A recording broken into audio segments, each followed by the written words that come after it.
Hozir mana poliklinikada ko'p bemorlarni ko'rdik-da biz.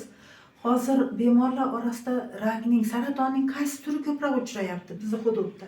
Bizni Andijonimizda saratonning ayollarda reproduktiv a'zolar o'smalari, sut bezi raki eng ko'p uchrayapti. Bachadon bo'yni raki, tuxumdon bachadon raki ko'p uchrayapti. Yana ayollarda ham erkaklarda ham bir xil tarzda ichak raki, yo'g'on ichak raki ko'p uchrayapti. Buyrak raki ko'p uchrayapti. Burun buyrak raki ko'p uchramas edi. Buyrak raki men mana 80-90-yillarda hozirga solishtiradigan bo'lsam, hozir haftasiga 3-4 ta buyrak olinayotgan bo'lsa, u vaqtlarda yiliga 2-3 ta buyrak olinardi.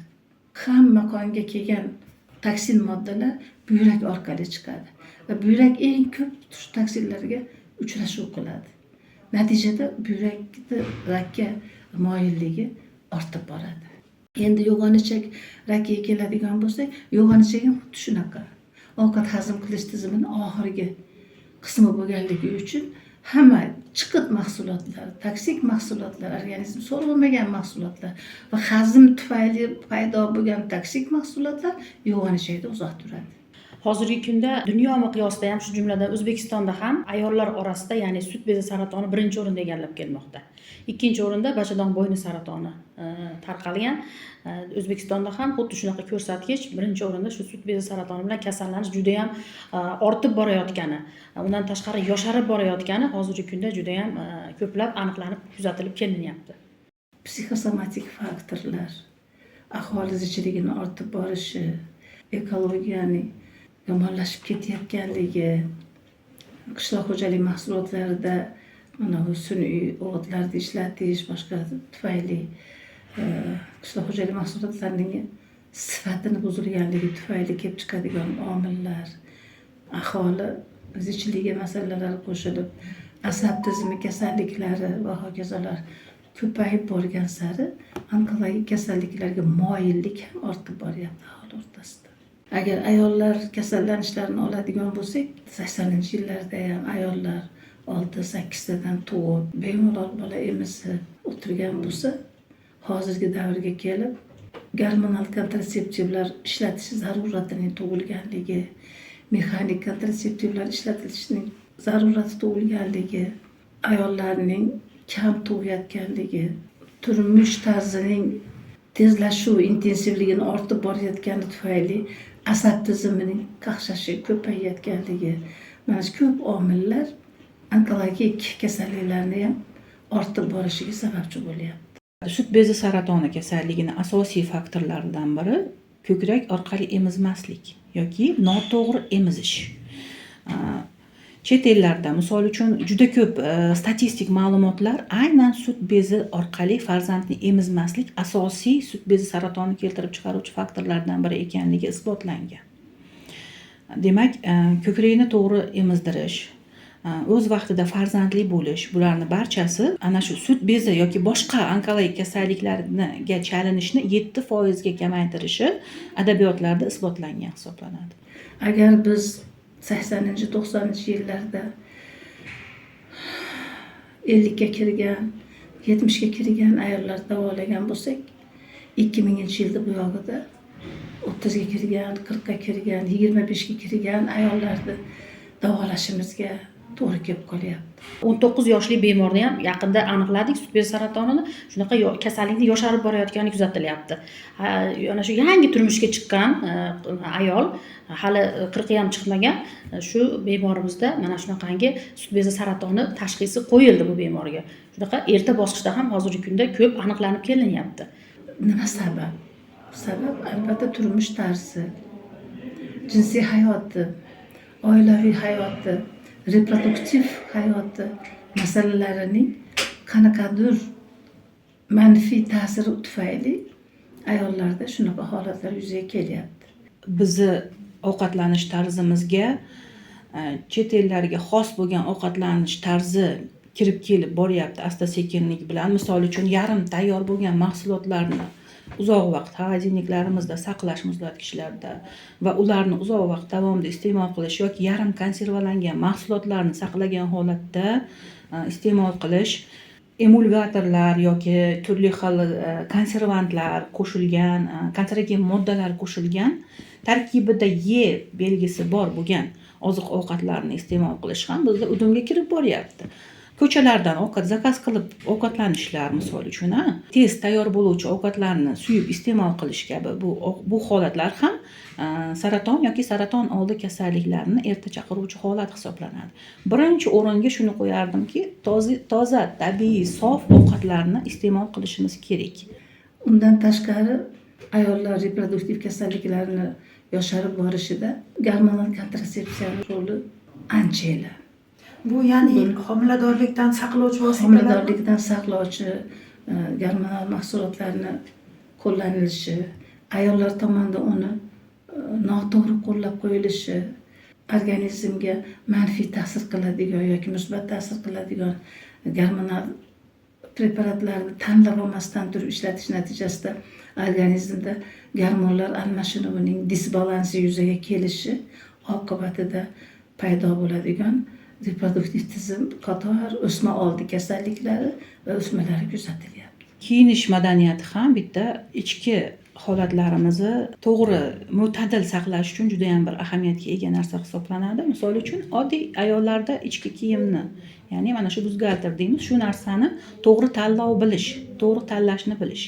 Noto'g'ri, masalan, ichiga porolonlar solingan yoki gubkalar, sun'iy materiallar solingan ichki kiyimlarni kiyish ham aynan mana shu ko'krakda dimiqish yoki nafas olishni buzilishi hisobiga ham turli sut bezi kasalliklari keltirib chiqaruvchi asosiy sabab hisoblanib qolyapti. Shuningdek, noto'g'ri tanlovdagi terlashga qarshi dezodorant yoki boshqa kosmetik moddalardan foydalanish ham bu kasallikni keltirib chiqaryapti. Dastlab ko'kraklarida qandaydir shish, tuguncha yoki shunga o'xshash hosilani sut bezlarida paydo bo'lishi bilan kasallik boshlanadi. Bu birinchi asosiy belgisi. Uni hajmi, demak, kichkina, masalan 1 santimetrli bo'lishi mumkin yoki payqaganda 3 santimetrli bo'lishi mumkin, lekin boshlang'ich bosqichlarida u sut kanallaridan paydo bo'ladi va juda kichik hajmda paydo bo'lishni boshlaydi va bemorda hech qanday og'riq bilan namoyon bo'lmaydi.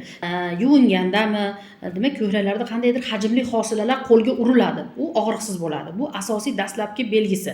Ba'zi holatlarda sut bezi saratoni agar sut kanallarining ichida joylashgan bo'lsa, uni hajmi hali 1 santimetrga yetmasdan turib, masalan uchun 3 mm deylik, 5 mm deylik, 8 mm bunday holatlarda ham belgi berishi mumkin. Ya'ni ana shu so'rg'ichlardan ayollarda so'rg'ichlarda ichki kiyimlarida qonli ajralmalar paydo bo'lishi bilan yoki bo'lmasam seroz ajralma deymiz, sarg'ish, tiniq suyuqliklar kelishiga ayollar shikoyat qilishadi. Bu ham ana shu sut bezi rakini belgisi bo'lishi mumkin. Undan tashqari yana bu belgilar rak oldi kasalliklarida ham bo'ladi. Buni endi tekshiruv usullarida biz uni qaysi turiga kirishini aniqlab olamiz. Endi sut bezi saratonida demak birinchi dastlabki hajmli hosillarning paydo bo'lishi, so'rg'ichdan ajralmalar kelishi bilan bir qatorda, undan tashqari sut bezlarida ham qandaydir teridagi o'zgarishlar, masalan mastitsimon teri saratonida terida qizarishlar bilan kasallik namoyon bo'ladi. Xuddi haligi yallig'lanishga xos ko'rinishga ega bo'ladi. Ya'ni terida qizarishlar, hattoki ba'zida yengil og'riqlar, tana haroratining ko'tarilishi yoki mahalliy ana sut bezlarida qizish holatlarini sezishi mumkin.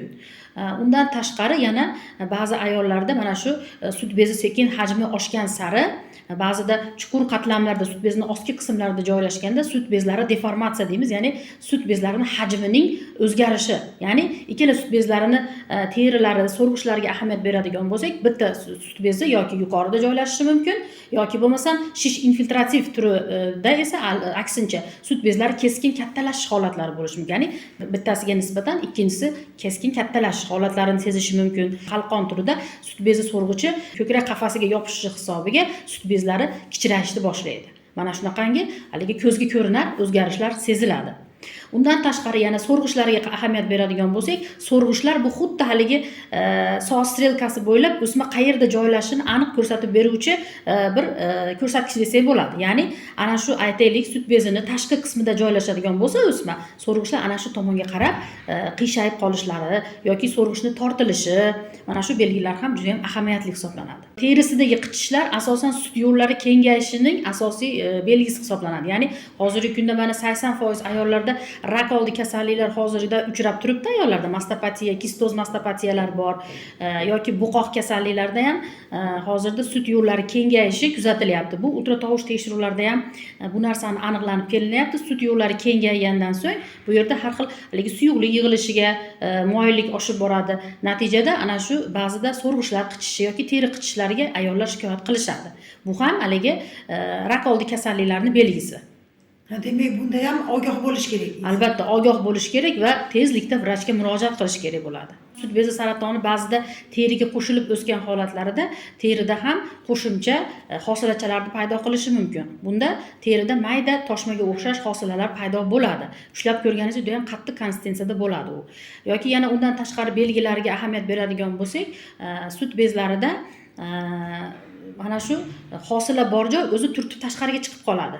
Yoki ba'zi holatlarda aksincha o'sma ichkariga qarab o'sadigan bo'lsa, unda ana shu terida sut bezi terilari botiq, ya'ni kindik simptomi deymiz, sut bezlari ichkariga qarab terini bir qismi ichkariga tortilib qolish holatlarini ham ko'rishimiz mumkin. Limon mevasi bor-ku, limon po'stlog'ini hamma ayollar bilsa kerak, qanaqa ko'rinishda ega. Bu ana shu terida sut bezlarida limon po'stlog'iga o'xshash holatida ham ko'rish mumkin. Bu ana shu sut bezi o'sma kasalliklarining ham asosiy belgilari. Erta tashxislash uydan boshlanadi. Masalan deylik, ko'kragida ayol o'zi necha vaqt, yillar mobaynida ushlab ko'rib yurgan hosila bor. Kattayayotganini ham sezyapti. Og'rimayapti-da. Og'rimayotgan uchun yuraveradi. Qachon og'riganda, teriga yopishganda yo ostki to'qimalarga yopishib yoki o'zi irib ketganda doktorga kelish endi nihoyatda men nima deb aytishni ham bilmayman buni. Og'rimasanglar dardmas deb bo'lmaydi-da buni. Og'rimagan darddan qo'rq degan xalqimizda asl maqoli bor. Odamzod o'ziga vнимательный bo'lsa, farosat bilan turmush tervati farosat bilan o'zini organizmini boshqarib borsa, kasalliklarda birinchi bosqichida hali kasallik onkologiyaga yetib bormasdan turib aniqlab tuzatib yuborish mumkin. O'sma kasalliklari hech qachon o'sma oldi kasalligisiz bo'lmaydi. Va o'sma oldi kasalligi akademik Chaklin fikri bo'yicha rakka aylanishi uchun 8 yildan 25 yilgacha ekspozitsiya davri bo'ladi. Bu degani 25 yil seni imkoniyating bor. Tekshirilib olishga ham, davolanib olishga ham. Endi qaramay yuravergandan keyin rakka aylanib ketadi. Eng avvalo demak ayol o'zida ana shu og'riqsiz hosilani sezishi bilanoq demak shunday tushunchaga ega bo'lish kerakki, mammolog spetsialistiga tezlik bilan ayol o'zining yashash joyidagi ga murojaat etishi shart. Misol uchun u birorta tumanda yashayotgan bo'lsa, tuman tibbiyot birlashmasining onkolog xonasi mavjud. Har bitta rayonda bu narsa bor. Tuman onkologiga uchraydi hamda o'zidagi mana shu sut bezlarini onkolog vrachga ko'zdan kechirish uchun ko'rsatishi kerak bo'ladi. Endi mutaxassis uni ko'rgandan keyin, albatta hosilani ko'rgandan keyin unga tashxis qo'yib, dastlabki tashxisni qo'yadi va ana shu rayon sharoitida dastlabki tekshiruvlardan o'tkazadi. Tekshiruvlardan o'tkazgandan so'ng, agar xavfli o'sma kasalligiga gumonli holat bo'lgan bo'lsa, keyin uni ana shu viloyat respublika ilmiy amaliyot markazimizga, ya'ni mana shu onkologiya shifoxonasiga bizga yo'llanma asosida yuboriladi. Biz u bemor ayollarni so'ng mammolog tomonidan, demak ayol ko'zdan kechirilib, kerak bo'lsa ana shu xavfli o'sma kasalligi aniqlangudek bo'ladigan bo'lsa, demak biz undan chuqurlashtirilgan tekshiruvlarni mana shu respublika amaliyot ilmiy amaliyot markazimizda chuqurlashtirilgan tekshiruvlarni amalga oshirib, bu kasallikka yakuniy tashxisni qo'yamiz va davolash ishlarini boshlaymiz. Davolash usullari juda ham mukammallashib ketyapti. Borgan sari bemorlarni holatiga qaragan holatda, bosqichlariga qaragan holatda davolash muammolari sekin-sekin bartaraf qilinmoqda. Agar bemorlarimiz eng erta bosqichlarda, ilk bosqichlarda murojaat qilib kelsa, jarrohlik usullari bilan, keyingi etaplarda kelinsa, kimyoterapiya, nur terapiyasi, gormonoterapiya hamda immunoterapiya davo muolajalaridan keng ko'lamda foydalanamiz. Hozirda sut bezi saratoniga qarshi juda ham katta skrining amaliyoti amalga oshirilyapti. Bu jarayon 2023-yilda boshlangan bo'lib, shu paytgacha 321-350 ga yaqin ayollar erta sut bezi saratoni kasalligi tashxisi bilan aniqlandi va hozirda sog'lom hayot kechirib yashashyapti. Xalq orasida mana shu tuman amalga oshirilib boryaptiki, nima uchun? Bular hammasi ana shu kasallikni erta bosqichda aniqlash uchun maqsad qilib olingan. Endi mana bizda mana shu yo'nalish bo'yicha, demak, erta tashxis qilishda sut bezi saratoni uchun dastlab ultratovush tekshiruvdan o'tkaziladi. Ayol sut bezlari va qo'ltiq osti limfa tugullari hamda mana shu regional sohaga o'ziga yaqin bo'lgan limfa tugullar hammasi ko'zdan kechirilib ultratovush tekshiruvdan amalga oshiriladi. Agar bemor ayollar 40 yoshdan oshgan ayollarga hammasiga albatta mammografiya tekshiruvi, ya'ni sut bezlarini rentgen nurlari yordamida aniqlash, tashxis qo'yish ham juda ham mammografiya deymiz, juda ham qo'l keladi, ya'ni kasallikni yaxshi tez aniqlashga yordam beruvchi usul hisoblanadi. Undan keyingi usullarimiz albatta agar kasallik xavfli o'sma kasalligiga mana shu ikkita ultratovush va mammografiya tekshiruvlarida xavfli o'smaga gumon holatlari ortib borsa, chuqurlashtirilgan tekshiruvlarni amalga oshiramiz. Hatto mashinalarni tayyor qilib, mutaxassislarni yetishtirib, rayon-rayon yurib tibbiy ko'rikdan o'tkazadigan komandani tayyorlab jo'natilganda ham, e'lon qilinganda ham, mahalla yurib, mahalla komitetlari e'lon qilib ko'ruvga chiqing deganda ham chiqmay o'tirgan fuqaro ko'pda. Buni yashirishda hojati yo'q. Nimaga chiqmaydi? Chunki tibbiy ehtiyotkorlik sust yoki yo'q. Hamma soppa-sog'man. Bugun soppa-sog'san. Bugun hech qayering og'rimayapti. Lekin organizmda og'rimay turgan dardlar ham bor-ku. Hali o'zini namoyon qilmay turgan dardlar ham bor-ku. Belgilari bor-ku. Uni tibbiy ongliligi, sustligi tufayli o'zi bilmaydi. Hech qayerim og'rimayapti deb o'ylaydi. Biladigan odamning oldiga vaqtida bormaydi. Og'rib, yaxshi kasallik belgilari rivojlanib borganda o'sha kech bo'ladi. Bizga bo'lib ham biz onkologiyaga sut bezi raki bilan, bachadon bo'yni raki bilan, tuxumdon raki, bachadon raki bilan kelayotgan bemorlarga просто rahmim keladi-da. Nimaga bu ayollar o'zini sevmaskin, o'zini hurmat qilmaskin degan gaplar beixtiyor kelib ketadi. Nimaga? Chunki ko'rib, bilib turibdi. O'zgarishni sezyapti. Bu a'zolar o'zini yarim ko'rsatib turgan a'zolar. Og'rimasayla bormaslik kerakmi? Kasallikni 4-bosqichgacha yurib kelayotganlar faktda yo'qmasdi. Endi bugungi kunimizda, jamiyatda bugungi rivojlangan davrida bu stadiyadagi kasallarning kelishi bu jamiyatimizni ozgina orqaga tortadigan faktor. Masalan, ilmiy anjumanlarda, ilmiy katta syezdlarda, boshqalarda, masalan 4-bosqichda manoncha prosent deb aytsangiz, bu bizni qoloqligimizdan dalolat berib qo'yadi-da. Shunday davlatlar bor, kasallikni hali stadiyaga kirmasdan turib aniqlab olishyapti. Nimaga biz davlatimizda 3-4-bosqich bilan kasal ko'p? Bir tomondan aholining tibbiy, onkologik ehtiyotkorligi ilmlari sust bo'lsa, ikkinchi tomondan aktiv aniqlash usullarimiz ham oqsayotgandir. Mana shu narsalar bugungi muammolar deb o'ylayman. 3 kurs kimyoterapiya muolajasini oldingiz. To'g'ri. Lechinamizda ozgina qiynalishingiz mumkin. Quvvatsizlik bo'ladi. Ko'ngil aynish bo'ladi. Ayollarda eng asliy narsa sochini to'kilish kuzatiladi. Endi 3 kursdan keyin nima sababdan tabga ketib qoldingiz? Tabga ketdingiz, tabda nima foyda ko'rdingiz? Yo'lga usta qo'ygandan keyin men kompyuter dorilardan ichib ko'rib, biroz o'zimni yengilga yaxshi yuribman dedim. Lekin oxiri yaxshi bo'lmadi, natija yaxshi bo'lmadi. Yana Yana qaytdim, baribir shu shifokorlarning qo'lida yaxshi bo'laman ekan dedimda, mana keyin ikkinchi mana kiymani olyapman, yaxshiman. O'zgarish birdaniga sezilyapti.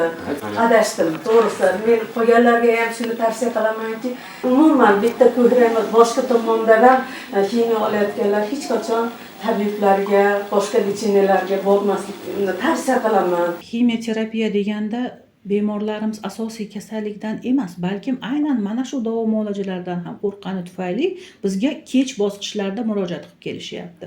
Erta bosqichlarda tashxislashimiz mumkin, lekin aynan mana shu muolajalardan qo'rqqanligi tufayli ular ketib qoladi va boshqa noan'anaviy usuldagi davo muolajani tanlab qo'yishadi. Va shu oqibat bular keyingi bosqichlarda majbur bizga qaytib kelishadi.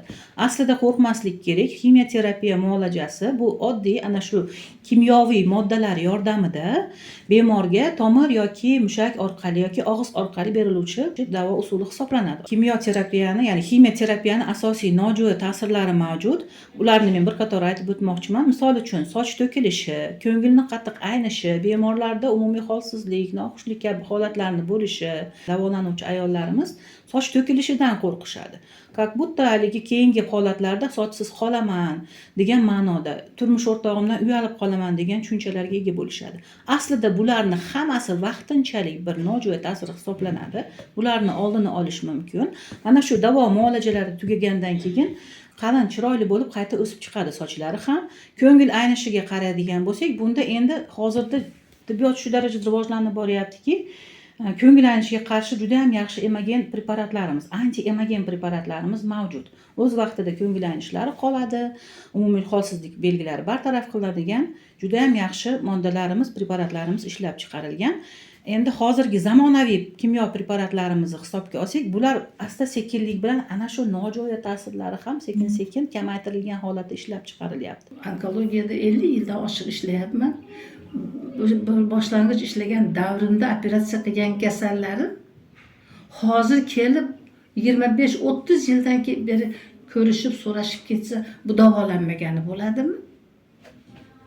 Histologiyasi aniq, o'tkazilgan davo usullarimiz aniq, ambulatorniy kartasi roman bo'lib ketgan, lekin usoq-posoq ro'zg'orini tervatib, bola chaqasini baqib, uylab joylab yuribdi. 25-30 yillab yurgan odamda endi onkologik kasal demaymiz-da, kasaldan davolangan odam deymiz. Ha, buni imkoni bor, faqat vaqtida kelsin, vaqtida quloq solib davolansin. Hali u yerga tabibga, hali bu yerga baxshi kushnachga yugurib yurmasdan mutaxassisni gapiga kirib aytganini qilsin. Onkologik bemorlar uchun tibbiy xizmatlar bepulmi yo pulli tomoni ham bormi? Endi onkologik kasalliklarda albatta dastlab ularda hali kasallik to'la histologik jihatdan tasdiqlangungacha hamma tekshiruvlar yo'llanma asosida kelgandan keyin bular davlat tomonidan chiqarilgan qonunlar asosida bu pulli xizmat hisoblanadi. Qachonki kasallik tashxisi histologik jihatdan ham klinik jihatdan u narsa tasdiqlangandan keyin bemorlar hisobga olingandan keyin, ya'ni dispanser hisobiga olingandan keyin bemorda уже endi keyingi etapdagi tekshiruv va davolash usullari bepul tarzda amalga oshiriladi. Har bir 35 yoshga kelgan odam, ayolmi, erkakmi, o'zini sog'ligini profilaktikasi uchun yilda hech bo'lmasa bir marta medosmotrdan o'tib tursin. 2 marta emas, 1 marta o'tib tursin, kasallikni oldini olish imkoni bo'ladi. Ro'zg'or masalalarini hammasi, oshi, noni, tuzi hamma yo'g'ini qatorida birinchi qilib sog'lig'ini qo'yib qo'ysin. Birinchi masala sog'liq ro'zg'ordagi. Qolgan masalalar qilib qo'ysin. Hech qachon kasallikni ro'zg'or tervatadi.